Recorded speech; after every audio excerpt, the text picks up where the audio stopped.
secretaries, regional treasurers, constituency chairpersons, constituency secretaries, and constituency treasurers are also not eligible to contest as parliamentary candidates in constituencies where the party has sitting members of parliament unless they resign at least 3 years before the national general elections.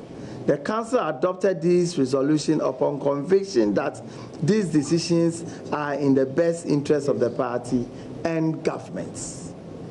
As for National Chairperson, General Secretary, and National Treasurer, the Constitution already debars them from contesting as presidential candidates and members of Parliament. We are only extending it so that it will be consistent and coherent. So we are saying that all these positions, if you are a member that holds this office, continue to hold the office. If you want to contest as a member of Parliament, you have the right to do so, but you do so 3 years before the general elections.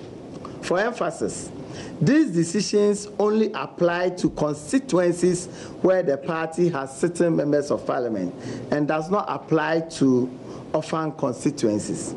That is, constituencies where the party does not have sitting members of Parliament.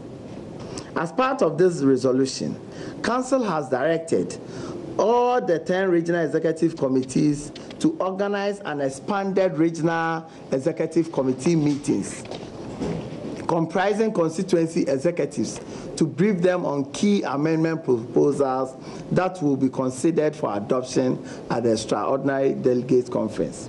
Also, National Council passed a resolution to extend the mandate of all 7 officers of the party at each level of the party by 3 months following the expiration of their